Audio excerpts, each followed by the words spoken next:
just a crazy game. Oh, it's lonely at the top.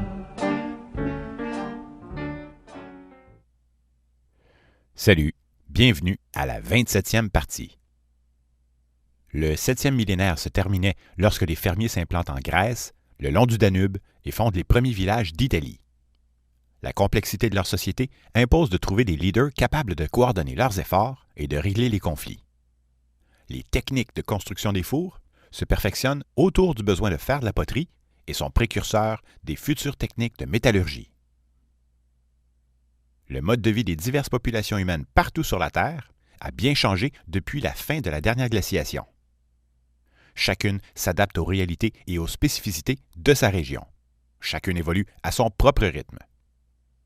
Nous pouvons facilement imaginer des individus apprendre de leurs erreurs, alors que chaque petite communauté tente de résoudre du mieux qu'elle peut les nouveaux problèmes auxquels elles sont confrontées.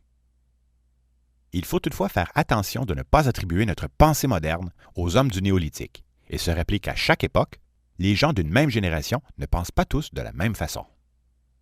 En ce qui concerne les fermiers du croissant fertile, le 6e millénaire est une époque charnière entre les efforts individuels de la première moitié du néolithique et les premiers véritables efforts collectifs de grande envergure de la seconde moitié. Il ne s'agit plus simplement de mobiliser et de coordonner une douzaine d'individus vers un but commun le temps d'une saison, comme par exemple la construction de la fameuse tour de Jéricho. Les sédentaires ont maintenant compris qu'ils peuvent appliquer leur génie à exploiter leur environnement à plus grande échelle avec de plus en plus d'efficacité. Cette mentalité mènera l'humanité vers les premières grandes civilisations de l'histoire, en accentuant les inégalités sociales, car elle engendre par la même occasion des élites et des classes d'individus qui ne sont pas impliqués directement dans la production de nourriture. Et bien entendu, les conflits vont se durcir pour obtenir le contrôle de certains territoires où l'on retrouve des ressources prisées. L'autorité d'un chef d'une petite tribu, comme celle d'un mâle alpha, est facile à comprendre. Il s'agit d'une poignée d'individus, d'une tribu ou d'une famille, qui reconnaissent la supériorité morale, spirituelle ou physique d'une personne. Cette autorité ne concerne que le leader lui-même, et sa portée reste limitée au groupe et aux quelques ressources à leur disposition. À la mort du leader, ou lorsque ce dernier renonce à son pouvoir, tout est à recommencer. Mais dans un large groupe, le besoin d'une figure d'autorité se fait sentir de plus en plus afin de coordonner les grands travaux publics ou pour régler certains problèmes sociaux tels les disputes de voisins ou les chicanes de succession. Dans un large groupe, le pouvoir peut aussi venir de la structure sociale, comme par exemple lorsque divers petits chefs se choisissent un chef suprême. Ce dernier, que nous pourrions qualifier de prince ou de roitelet, tient son pouvoir du fait que d'autres structures d'autorité existent déjà. Il serait impossible d'envisager un pharaon égyptien de 8 ans terroriser une population tout entière de plusieurs milliers d'habitants sans recours à des fiers à bras, des policiers ou une armée. Cette forme de leadership est onéreuse et n'existe pas à l'état naturel. Autrement dit, elle ne peut se maintenir au pouvoir sans une organisation sociale complexe déjà en place. La première vague de fermiers des îles de l'Ouest à coloniser le sud-est de l'Europe continuera sa lente progression vers l'Ouest tout au long du 6e, 5e et 4e millénaire. Comme toujours, il est difficile de savoir si la transition vers le mode de vie des fermiers sédentaires se fait pacifiquement ou par la force. Disons simplement que, pacifique ou hostile, l'arrivée de ces nouvelles populations finira par affecter l'ensemble des sociétés du Mésolithique européen. De l'Europe à la Chine, au nord des fermiers, les chasseurs-cueilleurs et les pasteurs des plaines vont tendre à évoluer vers des modèles tribaux, pendant que chaque village de fermiers au sud accumule des surplus alimentaires permettant de nourrir des populations de plus en plus grosses. Lorsqu'elles peuvent se permettre de penser à autre chose que se procurer de la nourriture, les populations peuvent enfin s'adonner à perfectionner leurs techniques d'agriculture et d'élevage, comme l'irrigation de leurs terres, mais aussi elles peuvent entreprendre de grandes constructions, travailler le métal, trouver de nouveaux moyens de transport grâce aux bêtes de somme, perfectionner les attelages, fignoler les premières faïences, inventer la roue. Évidemment, nous ne connaissons rien de chacune de ces petites améliorations locales. En revanche, il serait étonnant que ces idées soient nées toutes faites dans l'esprit humain. Chacune est le produit de longues évolutions d'essais et d'erreurs progressifs. Ainsi, les idées et les techniques des sédentaires engendrent de multiples variations en se propageant, comme le témoignent entre autres les styles architecturaux des maisons à mesure que l'on s'éloigne du croissant fertile. Dans les régions les plus dynamiques, certains auteurs vont jusqu'à parler de civilisation. Donc, même si l'écriture n'existe pas encore, et que nous sommes encore bien loin de la prospérité des cités sumériennes ou égyptiennes. La population mondiale a légèrement augmenté en conséquence des meilleures conditions climatiques, mais elle ne dépasse pas encore 10 millions d'habitants. Nos estimés placent la domestication des bœufs et des porcs autour de 6 000 ans, bien que nous ignorons où et quand cette domestication se produit, faute de traces convaincantes pour cette époque lointaine. Dans le cas des bœufs, descendants des aurochs, leur taille et leur agressivité ajoutent au défi et poussent certains chercheurs à croire que leur domestication se serait produite à un seul endroit à partir d'un petit groupe d'environ 80 bêtes. Certains affirment que les bœufs furent domestiqués par des fermiers, mais rien n'est moins sûr. Il est tout à fait plausible que des chasseurs-cueilleurs, devenus pasteurs de troupeaux, aient effectué ce tour de force. N'oublions pas non plus que si les chasseurs-cueilleurs ne sont pas fermiers, ils sèment parfois des champs de plantes sauvages à quelques endroits stratégiques de leur territoire. Avant d'entamer notre tour d'horizon, mentionnons qu'un important glissement de terrain, partant du mont Etna en Sicile, causa un puissant tsunami autour de 6 000 ans. Voyageant vers l'est, la vague aurait ravagé toute la côte sud-européenne, la côte syro-palestinienne et la côte nord-africaine. Passons maintenant à l'Asie de l'Ouest. Les divers groupes de chasseurs-cueilleurs, de pasteurs, ainsi que les premiers villages d'agriculteurs du croissant fertile, ont tous hérité d'un mode de vie remontant à l'époque des aires glaciaires. Ce mode de vie ultra-conservateur, plus ou moins basé sur la coopération et l'entraide, aura tout de même permis à l'humanité de s'adapter et de survivre aux 4 coins de la planète.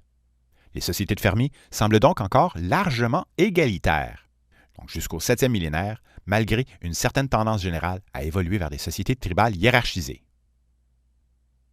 Parallèlement à la croissance de chaque petit village, les liens familiaux et leur lignée ancestrale prennent de plus en plus d'importance.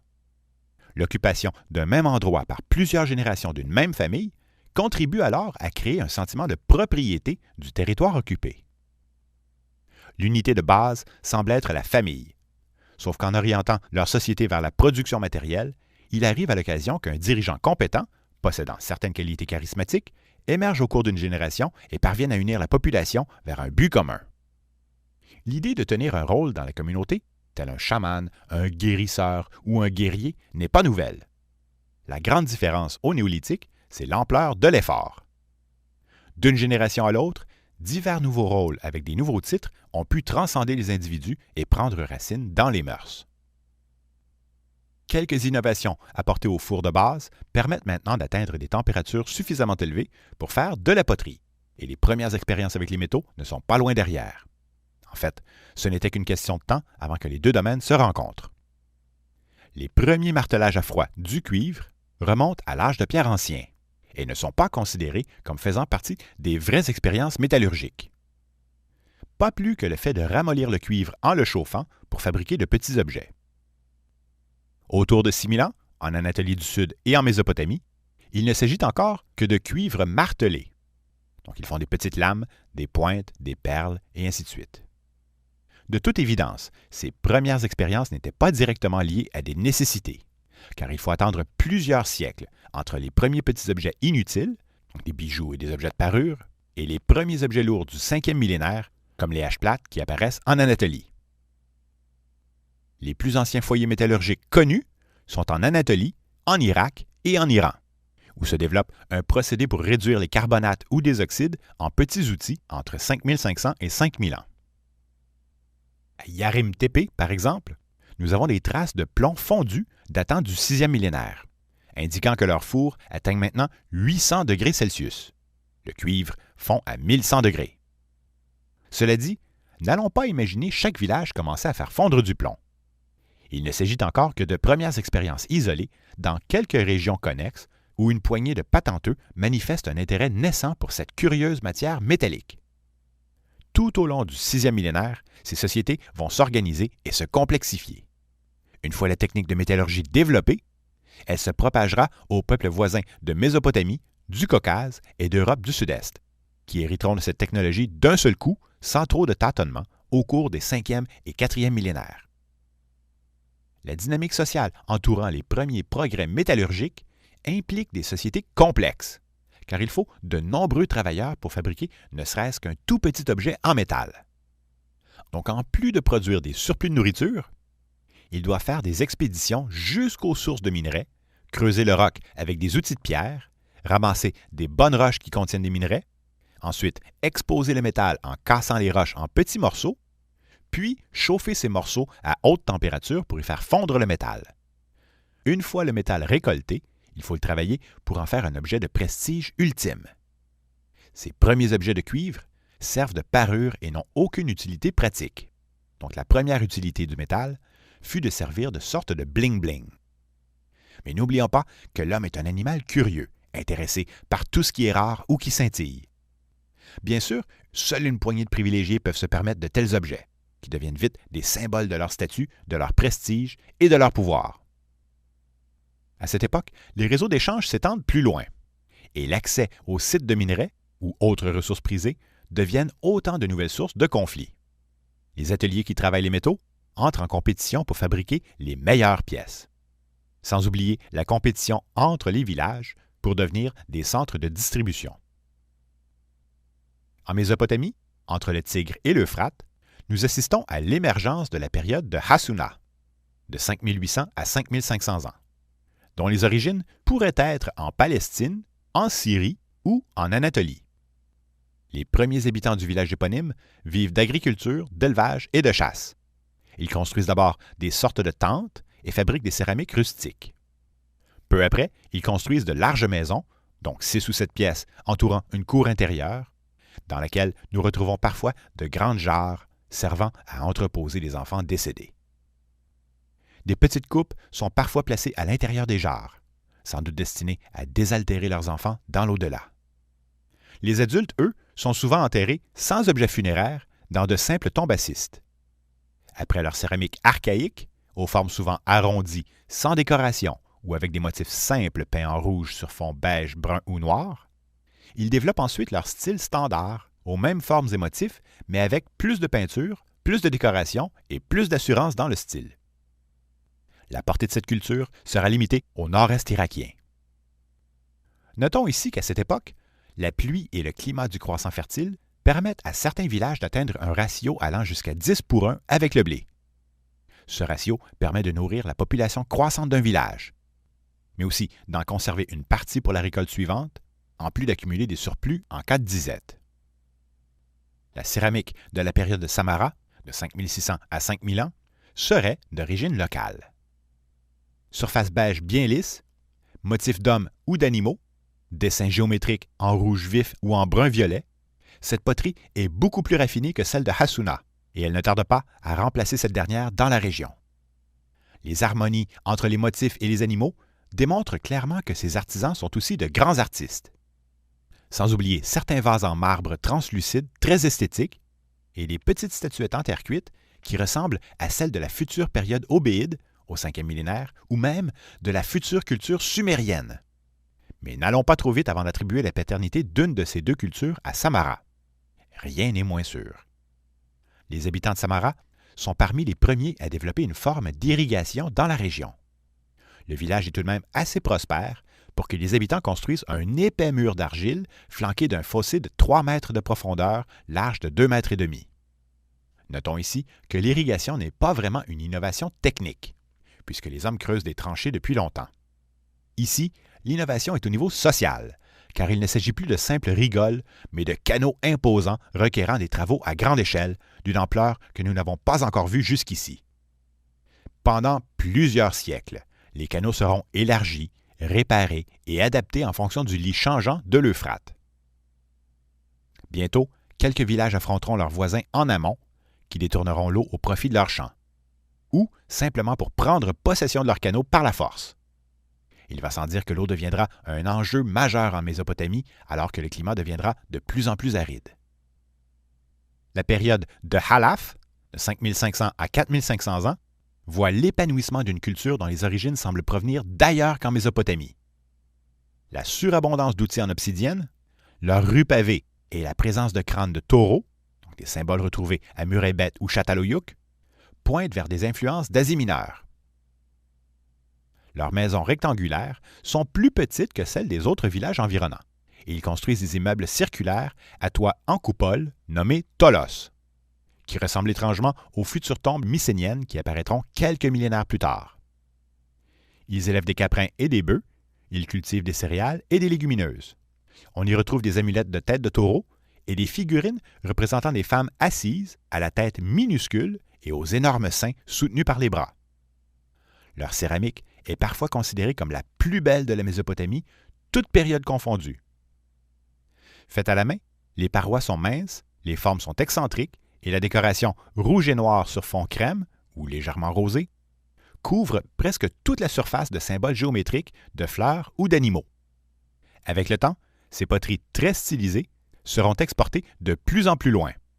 Et il n'est pas impossible que les chefs importants de cette culture soient aussi responsables des ateliers de production de céramique.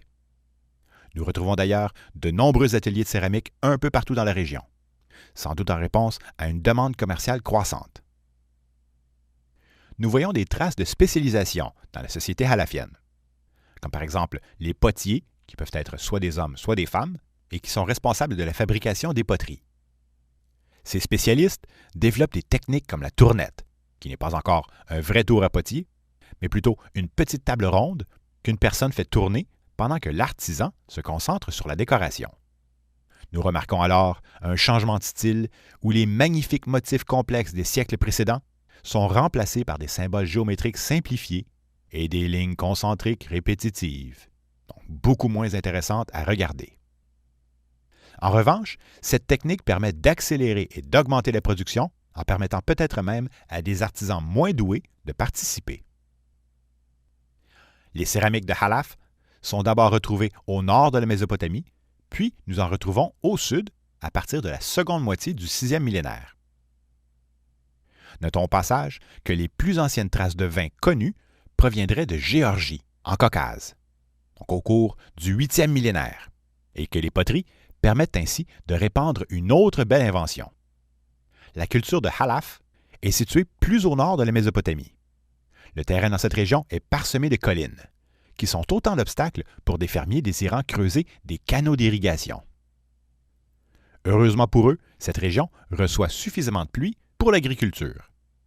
Si cette pluie est insuffisante pour supporter une large communauté, du moins elle est suffisante pour la subsistance d'une petite famille.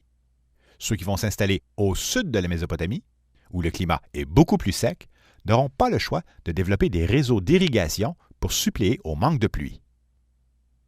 Contrairement aux autres cultures néolithiques de Mésopotamie, qui s'adaptent et se morcellent en se propageant, la culture de Halaf reste authentique du Zagros à la Cilicie, c'est-à-dire un phénomène jusque-là sans précédent dans notre histoire. La culture halafienne disparaît au 5e millénaire, donc sans que nous puissions savoir s'il s'agit de conquête, de migration, d'acculturation ou d'un autre phénomène encore inconnu. Elle laissera la place à la culture d'El Obéide, qui s'étendra de la basse Mésopotamie à la côte syrienne. La Palestine, qui fut à l'avant-garde des innovations depuis le début du néolithique, tire de la patte tout au long du 6e millénaire, sauf au nord, où l'Asie mineure souffle un peu de dynamisme à quelques établissements. Au Jourdain, la culture Shar Hagolan émerge suite à leur contact avec la Mésopotamie. Sur l'île de Chypre, les influences menant aux premières céramiques restent ambiguës, mais bientôt, au début du 5e millénaire, apparaîtra la culture Sotira, qui fabrique des poteries. Des influences égyptiennes ne sont pas à exclure puisque nous avons retrouvé de la coralline à Kirokitia. Ce minerai, qui sert à faire des perles de collier, aurait sans doute été importé du Sinaï, Wadi Araba ou de l'Égypte. Passons maintenant à l'Europe. Les populations agricoles du sud-est des Balkans, comme les cultures Cucuteni-Tripilian, de Gumelnitsa-Karanovo-6, de Vincha, de Tizapolgar et ainsi de suite, seront parmi les premières à expérimenter et fabriquer des objets de cuivre à partir de la fin du 6e millénaire. Pour le moment, nous ne pouvons pas encore parler de chalcolithique, donc de l'âge du cuivre, puisque les populations danubiennes et les autres fermiers de la région, donc le groupe Starchevo-Koros-Chris, ne font que marteler le cuivre à froid pour en faire des objets de parure, comme des perles et des épingles. Autrement dit, nous parlons ici de petits objets très exceptionnels et peu communs, dont l'usage se répand doucement au cours du 6e millénaire jusqu'aux civilisations de Boyan, de Hamangia ou de Vadastra, qui émergent à la fin du millénaire. Nous retrouvons de la céramique décorée avec des dessins géométriques rouges sur fond crème de l'Asie mineure à l'Italie. Et nous devrons attendre le 5e millénaire avant que les cultures se précisent dans chaque région. Cela dit, ces populations occupent de vastes territoires, sont encore peu denses et les contacts entre elles sont ténus. Donc, il existe tout de même quelques différences de style selon les régions, comme par exemple la céramique sur fond rouge ou brun du Péloponnèse. De plus, la céramique n'est qu'un seul aspect de leur culture. Et les différences entre les cultures dépassent sans aucun doute les variations de style de leur vaisselle. Dans les villages d'agriculteurs des plaines de Thessalie, en Grèce, la continuité d'occupation des sites nous permet d'observer la progression du style rouge sur fond crème, des premières céramiques, vers la céramique peinte en rouge ou brun sur fond blanc de la culture Sesklo, qui s'épanouit à partir de 5700 ans. Les nouvelles incursions de fermiers à l'ouest des Balkans ont des traits culturels proches des populations du Levant, mais pourraient tout aussi bien être originaires des Balkans. Au début du 6e millénaire, leurs traces progressent de la région d'Épire et Corfou, au nord de la côte adriatique, vers l'Albanie et la Dalmatie, pendant que d'autres partent s'installer au sud de la péninsule italique. Leur poterie, couverte d'empreintes de coquillages, serait à l'origine de la culture de céramique cardiale qui se répand vers l'ouest tout au long du millénaire. Ces peuples coloniseront la Sicile, la côte ibérique et vont pénétrer le continent vers le Portugal et vers le centre de la France. Les premières traces de murs dans les villages d'Albanie remontent à la fin du 6e millénaire ou au début du 5e. La plupart semblent servir à soutenir des maisons, mais à l'occasion, certains ont pu servir de protection. Au sud de l'Italie, les habitations sont entourées de fosses creusées en forme de U. Cette pratique étrange se répand dans la région autour du 6e millénaire. Était-ce pour se défendre? Pour amasser ou pour détourner l'eau de la pluie? Pour délimiter le territoire cultivé? Ou encore pour empêcher leurs animaux de se sauver? Nous l'ignorons. Et même si la plupart des sites ne sont encore que des hameaux de quelques familles, la densité de la région atteint presque une maison par kilomètre carré. Ils cultivent une plus grande variété de plantes et l'élevage dut combler leurs besoins en viande, car ils ne mangent pratiquement plus d'animaux chassés. Tout au long du 6e millénaire, les populations de fermiers au sud de la péninsule italique vont influencer leurs voisins par leur mode de vie, soit par colonisation, soit par assimilation des populations locales. Nous en savons encore trop peu pour trancher. Ces influences vont ensuite entraîner le développement de nombreuses cultures à saveur locale, chacune inspirée de son passé chasseur-cueilleur. Passo di Corvo est certainement un cas d'exception, où 3 villages voisins se sont imbriqués pour former un grand village central de 130 hectares. Donc, nous estimons 30 à 35 familles pour une population d'environ 200 personnes. Le village était entouré d'un grand fossé non fermé. 2 autres fossés en L délimitent 40 autres hectares, et un peu partout autour des maisons, nous retrouvons une bonne centaine de tranchées en U. Les travaux collectifs d'envergure semblent se limiter au fossé, qui mesure 4 mètres de profondeur par 5 mètres de large et totalise 5 kilomètres de long. Répétons à nouveau que pour cette époque, ce village italien demeure un cas unique. Au nord de l'Italie, les chasseurs-cueilleurs se rabattent sur la plaine du Pô pendant qu'apparaissent de nouvelles cultures. Vaux en Lombardie, Isolino sur la rive du lac de Varèse, Fiorano en Émilie et en Vénétie, et Fagnigola près de Pordenone. À partir de la seconde moitié du 6e millénaire, les fermiers occupent les 2 côtés de l'Adriatique, et les céramiques à motifs rouges sur fond crème sont trouvées tout le long de la côte jusqu'en Asie mineure. Au cours de la transition vers le 5e millénaire, le style des céramiques se morcelle en divers styles locaux, alors que plusieurs populations de la péninsule italienne abandonnent leurs fermes pour un mode de vie plus mobile, en devenant pasteurs-éleveurs de chèvres et de moutons. À titre d'exemple, les céramiques de Gabane se démarquent par leurs empreintes de coquillages sur une couleur de fond et diffèrent des styles retrouvés en Méditerranée centrale. À cette époque, les îles de Sardaigne et de Corse semblent plus associées aux cultures de France et d'Espagne. Ils élèvent des chèvres, des moutons et des porcs, mais on n'y trouve aucun chien ni aucun bœuf domestique. la terre, source de nourriture et de vie, offre diverses cavernes ou fissures qui permettent d'accéder à ses entrailles souterraines. Les cultes chtoniens, donc les cultes de la terre, vénèrent la terre comme un corps vivant responsable du cycle des saisons, donc intimement lié au cycle naissance, vie, mort des plantes, et donc semence, culture, moisson des fermiers. Forcément, quelques cavernes aux galeries mystérieuses sont devenues des lieux sacrés où offrandes, cérémonies et parfois même, peut-être, des sacrifices humains ont pu louanger la générosité bienfaisante ou implorer l'apaisement de la nature. De nombreuses grottes italiennes, au réseau complexe de galeries, ont d'ailleurs servi de tels lieux de culte, c'est-à-dire au cours des 5e et 4e millénaires. Dans la grotte de Piccioni, dans les Abruzzes, 16 cercles de pierre et d'argile ont été retrouvés, contenant des restes d'un bébé, des crânes d'enfants, des os d'oiseaux enfouis dans des boules d'argile mêlées à de l'ocre et des ossements d'animaux. La céramique associée appartient généralement à la culture de Ripoli, donc datant du 5e millénaire.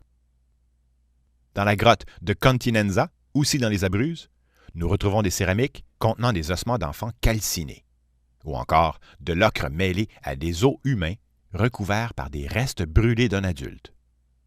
Dans la grotte de Sant'Angelo, à Civitella del Tronto, nous avons trouvé des fosses contenant des mélanges d'ossements humains, d'animaux, de céramique et de pommes sauvages. Dans la grotte de Scaloria, des feux furent allumés autour d'une cuvette à vasque taillée, pendant que des poteries, placées sur des stalagmites cassés, récoltent l'eau qui coule du plafond. Plusieurs endroits entièrement façonnés par la nature ont inspiré les populations à en faire des lieux sacrés, et parfois de les transformer en sanctuaires. Le caractère universel de ces endroits et la densité plus élevée des populations, donc depuis la dernière glaciation, permettent une continuité des rites et cérémonies, et peuvent contribuer à créer, au fil des générations, des ensembles de connaissances réservés aux initiés. Les forêts à feuilles caduques, en expansion depuis la fin de la glaciation, s'arrêtent brusquement aux frontières des agriculteurs du Sud. Un peu partout, ces fermiers ont même certainement brûlé des forêts entières avant de transformer la terre en champs cultivés. On retrouve des traces d'agriculture en Italie dès la fin du 7e millénaire, puis dans l'arc Ligurie-Andalousie au cours du 6e millénaire. Et finalement, c'est le tour des forêts catalanes de reculer face aux populations du Cardial, donc au 5e millénaire.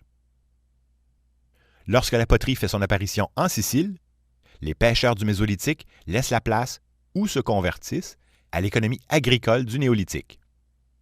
Autour de 5500 ans, la céramique de la culture Stentinello change de style. Ils construisent des murs à double parement et voyagent régulièrement par bateau, un mode de transport qui devient de plus en plus fréquent. Ces marins vont chercher des roches obsidiennes sur les îles éoliennes pour les échanger avec les diverses peuplades de la péninsule italienne. Et nous retrouvons leur poterie jusqu'en Tunisie. Les premières poteries sur l'île de Malte appartiennent aussi à la culture Stentinello. Tandis qu'en Corse, où apparaissent alors les premiers villages, des moutons, récemment domestiqués, se sauvent dans la nature et retournent à l'état sauvage. Notons ici qu'une importante éruption volcanique eut lieu autour de 5677 ans, ou 5760, donc disons 5700 pour couper la poire en deux, au Puy de Dôme, dans le Massif central, donc en plein cœur de la France. Cette explosion propulsa des débris à plus de 100 km à la ronde. Non pas que cet événement soit plus dramatique que d'autres catastrophes naturelles, mais il est bon de se rappeler que la nature vient souvent bouleverser la vie des gens vivant dans chaque région. Au cours de la lente progression des fermiers, de la Provence française au Portugal, ils introduisent l'agriculture et l'élevage, donc surtout des chèvres et des moutons, et fabriquent une céramique que l'on nomme cardiale, puisqu'elle est décorée d'empreintes de coquillages, les cardiums. Si ces populations n'ont clairement pas inventé ces techniques de poterie, leurs divers styles aux formes souvent rondes et aux motifs abondants montrent qu'ils sont tout de même créatifs et originaux. Cela dit, la diversité en Europe est moins marquante en Europe de l'Ouest qu'à l'Est. Est-ce à cause de l'origine commune et plutôt récente des premiers fermiers à s'installer à l'Ouest? Ou encore à cause de l'isolement des cultures locales? Au contact des fermiers, les chasseurs-cueilleurs de cette partie de l'Europe semblent vite délaisser la chasse pour l'élevage. Mais la grande majorité restera longtemps nomade. Dans le nord européen, Olenie-Ostrovski Mogilnik aurait été fréquenté régulièrement, sinon en continu, et cette petite île de 2 km² serait devenue une sorte de centre rituel pour les populations environnantes de Finlande et de Russie. Cet endroit aurait servi de cimetière à une société complexe du 7e millénaire, de 6700 à 6000 ans. Ou encore, d'autres auteurs y voient plutôt les lignées de 2 familles. Ici, il n'y a aucune poterie ni village. Par contre, nous avons retrouvé environ 500 cadavres, la plupart étendus dans un axe est-ouest, mais 4 sont enterrés debout. Ils sont enterrés avec des objets et des bijoux, parfois aussi avec des figurines de wapitis ou de serpents. La plupart des corps retrouvés sont des mâles, enfouis avec des outils typiques de tâches masculines, comme des pointes, des harpons, des couteaux, des dagues. Certaines tombes plus riches, presque toujours des jeunes mâles, contiennent des colliers de dents de wapiti, d'ours ou de castor, ou encore des défenses de porcs sauvages. Situé dans une région riche en plantes et en animaux, Skedholm est un vaste terrain plat de lagunes et de petites îles, ayant sans doute servi aux regroupements hivernaux. À la toute fin du 6e millénaire, les chasseurs-cueilleurs construisent des petites maisons de broussailles et des tentes de peau animale. Contrairement à Olenie-Ostrovski Mogilnik, la plupart des morts de Skedholm sont enterrés individuellement, en proportion égale entre hommes et femmes, dans toutes les positions et dans toutes les directions. Dans le plus ancien cimetière, les chiens sont enterrés avec leur maître, alors que dans le cimetière récent, les chiens ont leur propre cimetière. Donc ici, ils sont enterrés au même titre qu'un humain. Quelques-uns des corps ont des blessures qui auraient pu être infligées par d'autres hommes. Les mâles ont 3 fois plus de blessures à la tête et 4 fois plus de blessures de flèches que les femmes. Plusieurs fractures du crâne au côté avant-gauche auraient été causées par des droitiers munis d'un objet massif, alors qu'un crâne en particulier aurait reçu 6 coups de hache. Pourquoi cette violence? S'agit-il de nomades revenus pour découvrir leur site occupé par des sédentaires ou par d'autres groupes? S'agit-il de rivalité pour l'accès aux ressources? Les combats organisés et les armées n'existent pas encore, mais en revanche, la pratique d'intimidation par raid ou razzia, afin de voler de la nourriture, des animaux, des femmes et des enfants, est fort envisageable à cette époque. Rappelons à nouveau que la violence entre hommes est encore relativement absente avant le 6e millénaire. Évidemment, de toutes les époques, il y eut des cas de violence, de vengeance et de cruauté. Et comme certains gestes ne laissent pas de traces, comme omettre simplement d'aider quelqu'un en détresse ou de priver un groupe rival de nourriture, la violence reste difficile à évaluer. Depuis la fin de l'ère glaciaire, la nouvelle abondance de ressources dans le nord européen permit à la population de grossir, mais la fonte des glaciers fit aussi augmenter le niveau de la mer en réduisant l'espace habitable. Les nomades dépendent des plantes et des animaux de la forêt. Et ils doivent se déplacer avec le gibier. Mais aux endroits moins pourvus en ressources, les tensions et les conflits entre groupes augmentent. Il est donc normal qu'à certains endroits, diverses peuplades soient en compétition pour les ressources limitées. Malgré les traces de commerce entre nomades et sédentaires, l'apparition des premiers fermiers en Europe du Nord, donc entre 6000 et 4400 ans, coïncide étrangement avec une augmentation des traces de violence. D'un autre côté, il est possible que la rareté des ressources, en comparaison avec le mode de vie des fermiers, ait facilement fait des convertis. Si c'est le cas, il est fort à parier que les chasseurs-cueilleurs plus âgés aient perçu ces nouveaux étrangers comme un danger pour leur tradition ancestrale. Après la céramique à motifs rouges sur fond blanc, propagée par les fermiers de la mer Égée, les fermiers du Danube et de la plaine de Hongrie engendrent la culture rubanée, aussi nommée céramique linéaire, ou encore Linearbahn Keramik en allemand, à partir de 5700 ans. L'expansion rapide de ces peuplades est due au fait que les densités initiales sont très faibles et que leur mode de vie consiste à brûler les forêts pour cultiver la terre tant qu'elle est fertile, avant de se déplacer ailleurs et recommencer.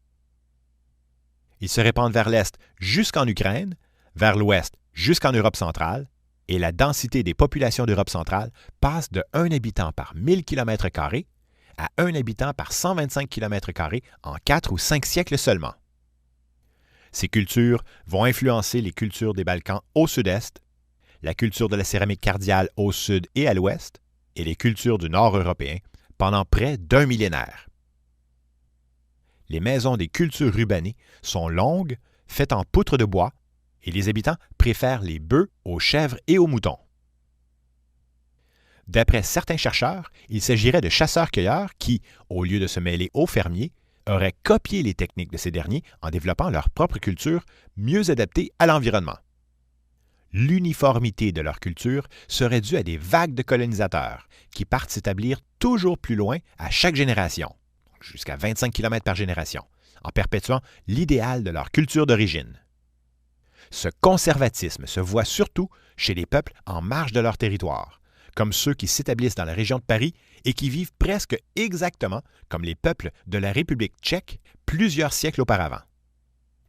Chez les peuples à céramique linéaire, l'unité de base semble être la famille, chacune étant indépendante des autres, avec, peut-être, des prises de décision communes en temps de crise. Leurs sites d'habitation sont difficiles à interpréter, car lorsqu'une famille meurt ou qu'elle quitte le groupe, leur maison est laissée à l'abandon. Mais nous estimons la population moyenne de chaque village autour de 30 à 50 personnes. De plus, n'oublions pas que les fermiers tournent annuellement la terre avec leurs arères. Et tourner la terre est une excellente technique pour les agriculteurs, mais en ce qui nous concerne, cette pratique aura détruit les traces archéologiques de leur époque. Dans l'ensemble, les tombes ne contiennent aucune trace d'individus plus riches ou plus puissants que les autres. Et nous n'avons ni de traces de croyances religieuses, ni de rituels élaborés. Disons simplement que leurs cimetières, situés à l'extérieur des villages, sont pour la plupart mal préservés, et notre portrait de leur culture demeure incomplet. Nos premiers ancêtres Homo sapiens sont apparus autour de 150 000 ans, ou peut-être 250 000 à 350 000 ans, selon les derniers estimés. Et vers 10 000 ans, nos ancêtres finissent par remplacer toutes les anciennes espèces en colonisant tous les continents habitables. En Europe du Sud, certains généticiens croient déceler des gènes de Néandertal dans les populations actuelles. Mais surtout, nos études sur l'ADN des mitochondries, donc ces petites bactéries à l'intérieur de nos cellules, qui sont entièrement transmises par nos mères, donc ces études démontrent clairement qu'une lignée d'immigrants serait venue d'Asie de l'Ouest au cours du 6e millénaire. Au Sud, environ 20 à 30 % des Européens proviendraient de cette lignée d'immigrants, tandis que le reste de l'Europe descendrait de populations très anciennes établies depuis l'ère glaciaire. De ce point de vue, les descendants des fermiers, qui quittent le Proche-Orient au 8e millénaire, semblent avoir eu un impact limité sur les populations existantes. En revanche, ces pionniers de salon, si on peut dire, et leurs franges de Turquie et du Caucase seraient à l'origine de 6 grandes lignées distinctes de langues indo-européennes évoluant en Europe. Les études génétiques confirment désormais les échanges entre le Maroc et l'Espagne, entre l'Espagne et le centre de l'Europe, le centre avec le nord, le sud, l'est et l'ouest. Bref, plus rien n'arrête les échanges entre populations, même si certaines contributions seront parfois à une direction. Grâce aux études sur les chromosomes Y, hérités uniquement de mâle à mâle, nous remarquons que certains groupes abondants disparaissent presque complètement au contact des fermiers, alors que l'ADN des mitochondries, hérité à 100% de la mère, montre que les lignées de femmes locales ne diminuent pas beaucoup. La transition des populations de chasseurs-cueilleurs vers le mode de vie des pasteurs et des fermiers se fait en à peu près un millénaire sur le pourtour méditerranéen, reléguant la chasse et la pêche au second plan.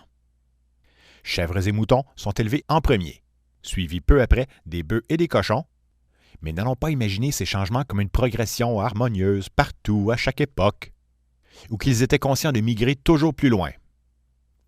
L'apparition soudaine de toutes ces cultures diverses nous empêche de trop généraliser. De l'Asie du Sud-Ouest à la mer Égée, les habitations rectangulaires sont en briques crues. À Chypre, elles sont circulaires, soit en pierre ou en argile. Dans les Balkans, ils construisent en bois, pendant que les populations d'Italie creusent des fossés. Il y a des différences dans les matériaux utilisés pour leurs outils, dans les styles de céramique et dans les symboles utilisés, comme les poteries illustrées et imprimées du Levant, le faciès anatolien de Châtellerault, les premières manifestations du proto-Sesclo, les styles de Starchevo et de Caranovo, les céramiques imprimées de la Méditerranée centrale, le cardial d'Europe occidentale, les faciès égyptiens, les récipients à fond coniques d'Afrique du Nord, les bateaux fréquentent les îles de plus en plus souvent depuis les premiers visiteurs du 8e millénaire, exploitant parfois des ressources comme l'obsidienne de Mélos ou en chassant la faune locale au passage. Et même si nous ignorons à peu près tout des bateaux de ces époques lointaines, nous devons admirer le courage de ces marins téméraires qui transportèrent des moutons, des porcs et des bœufs sur leurs petites embarcations précaires. Un tel niveau de gestion pour coloniser de nouveaux espaces vierges démontre bien pourquoi le néolithique est souvent qualifié de révolution. Passons maintenant à l'Afrique du Nord.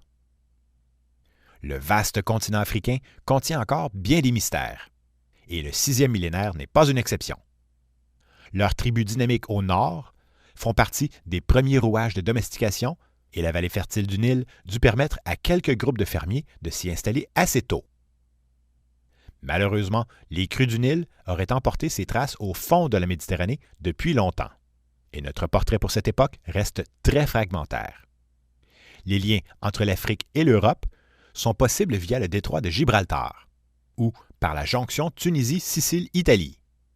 Malgré tout, les traces de ces contacts restent sporadiques. Les traces de bœufs domestiqués dans le désert oriental égyptien, comme à Nabta Playa, dateraient du 8e millénaire. Mais cette date très ancienne est encore contestable. En revanche, les peintures rupestres de bovidés dans les régions de Tassili-Akakkus et Lahagar, datant du 6e millénaire, et la présence d'un bœuf domestique au sud du delta du Nil, vers 5000 ans, viennent appuyer le scénario d'une domestication africaine. Dès la seconde moitié du 7e millénaire, des petites communautés s'organisent progressivement en villages d'agriculteurs et d'éleveurs tout le long du Nil, du delta à la Nubie. Les populations continuent de chasser et pêcher et vont longtemps valoriser leurs traditions ancestrales en adoptant quelques nouvelles inventions en cours de chemin. Au 5e millénaire, ils cultivent du blé et de l'orge, construisent des silos, tissent en lin, élèvent des moutons, des chèvres, des porcs et des bœufs, et, bien sûr, développent leur propre style de poterie. Les morts sont enterrés en marge des terres agricoles, avec des offrandes alimentaires, un mobilier de poterie, et sont souvent orientés vers l'ouest, donc vers le soleil qui nous quitte. La rivalité entre le nord, comme le Fayoum, Merimde Beni Salameh et El Omari, et le sud, comme Badari, El Kab, Der Taza, donc cette rivalité, qui mènera éventuellement à l'unification du Premier Empire, a sans doute ses origines au 6e millénaire.